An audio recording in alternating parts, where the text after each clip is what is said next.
Hey guys, Jim Dude here, Jim Dude's Guitars, and last video of 2018. Gonna do a video that I've seen a lot of other YouTubers, more popular YouTubers doing, and that is like showing everyone their guitars. And I know I did a rig rundown, but it didn't really have every guitar that I had, and also I just kind of wanted to give a little story of how I got each guitar, what I've done to them, what I left stock, and just any funny story or anything that goes with it. So we'll start off with the cheapest guitar, but definitely not the least. This thing is a workhorse. This is my Fender Squier Jim Root Telecaster. It's a Telecaster, but it's also two humbuckers. So that was the main reason why I liked it. I love single coil tellies, but I wanted something that would be a little bit more for metal, and you don't get much more metal than Jim Root. So it's a solid mahogany, satin white finish, black pickguard obviously, maple neck, rosewood fretboard, which is kind of impressive for a $400 China made instrument, which really surprised me that there's a Fender factory in China. So that was kind of something new, but by no means is there any problems with the quality for it being made in China. The neck joints great, no gaps. Satin finish, stays clean. It's great. Got this guitar from my parents few years ago for Christmas,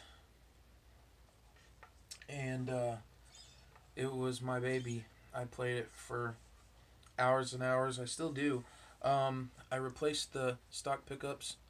It was kind of a EMG knockoff. I replaced them with DiMarzio Crunch Lab and Liquefier pickups, the John Petrucci signatures. I think they're in one of his older JP models. I took off my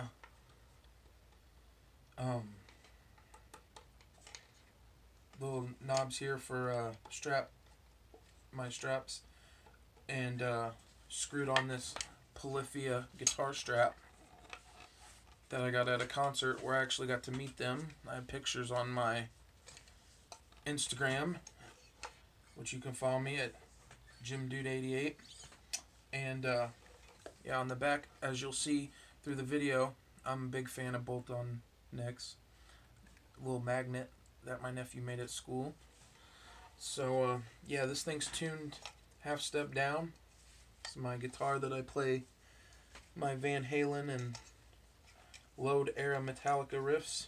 So this thing is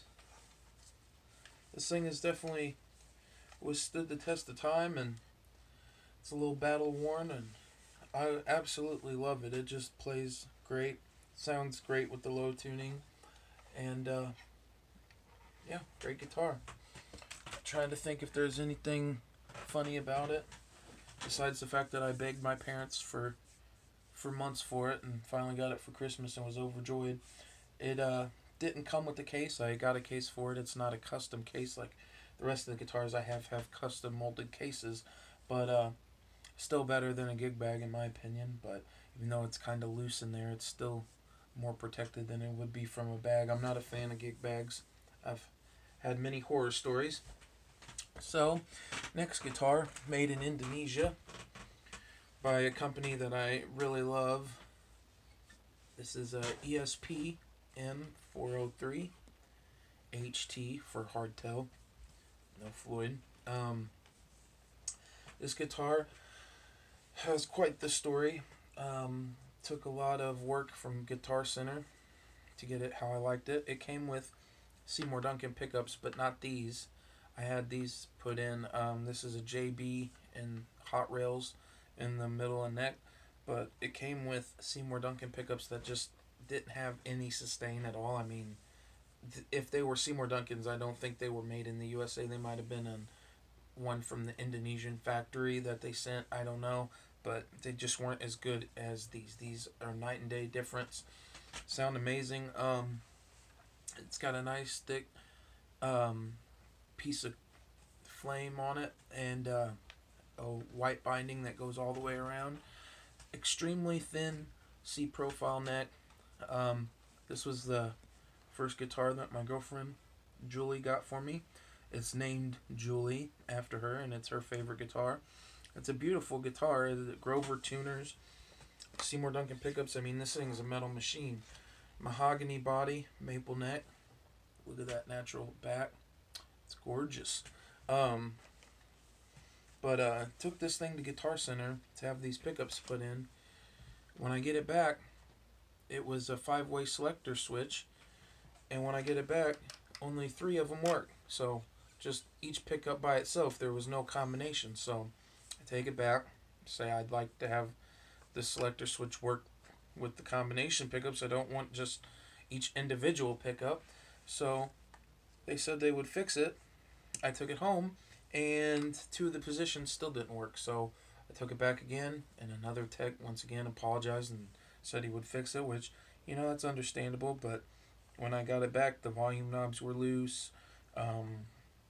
Lots of things were loose. The input jack was loose. So a lot of things had to be tightened. But after lots of care and a good setup, this thing plays like a dream. 24 fret access. It's an incredible guitar and definitely shreds. So that brings me to the American guitars. This one I traded. I had a Wolfgang Standard, and I traded it in, and with a little bit of money, got this Fender American Professional Stratocaster. Went for the Yngwie / Jimi Hendrix look, as you could tell. First guitar that I've shown so far has a trem system. The other 2 are fixed bridge. Not real big fan of whammy bars, so this has an extra spring added in the back, so it's completely locked down. It's not going anywhere.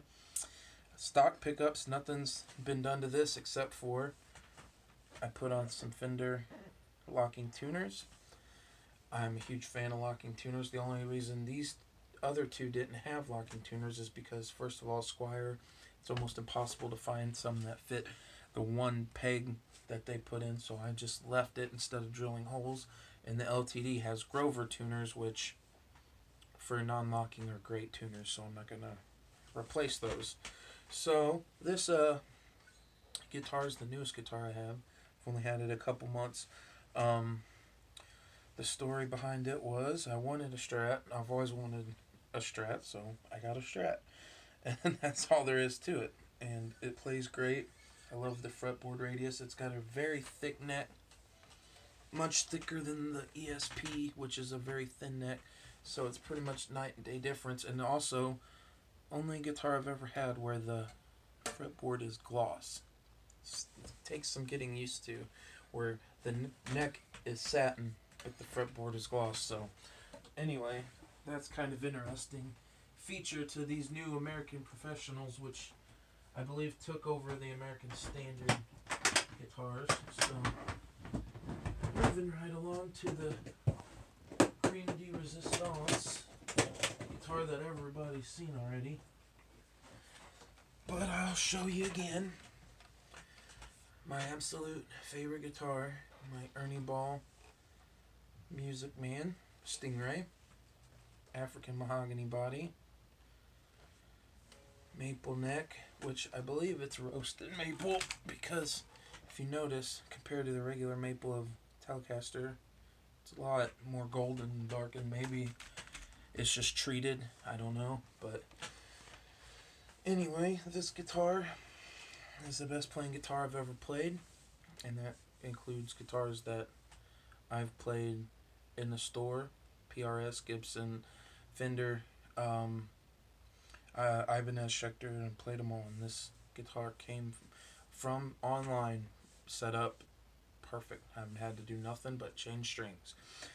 Schaller locking tuners, maple neck, rosewood fretboard, Turtle shell pickguard with matching back. I mean, look at that back. Look at that. Carved bolt-on heel joint for high fret excess. I mean, I can reach past the pickups. So this guitar plays amazing, and the story behind this was my girlfriend was helping me look at a first high-end guitar, and she really liked the ESP E2 Horizon, which was purple and made in Japan. And I never had an American or Japan-made guitar, so I was like, yeah, it'd be great to get a high-quality Japan guitar. You know, they're great, but they're pricey. So we ordered the Horizon after, oh, I don't know, maybe 2 or 3 weeks worth of hassle trying to work out how we're gonna do it, payment or pay for it, and finally we get it shipped, and it arrives, and the guitar's stolen off my porch. So I have to fill a police report. Takes over a month, and finally get to order a new guitar. And looking through the catalog, I see this, and the price had dropped on it from like $2,000 to $1,500 because they had just released the new ones with the flame maple neck, the new Stingray and Cutlasses. So these obviously dropped in price low, and it just caught my eye. It had the classic, almost Stevie Ray Vaughan look, and I was just like, you know, I've always wanted a Music Man, and if I can't get a guitar in Japan, why not go to USA? So I decided to jump on it, and wow, I'm so glad I did. This thing is insane. So anyway, that is it for the story of guitars, and I hope you enjoyed. Like I said, last video for 2018, so I hope you guys enjoyed. Big things coming for 2019, especially in February, so get ready for that, and hope you guys had a great 2018, and you have an amazing 2019, and I can't wait to make more videos. Please like and subscribe. I can't tell you how much the support means to me, so thank you all, and take care, and I hope you have a great year.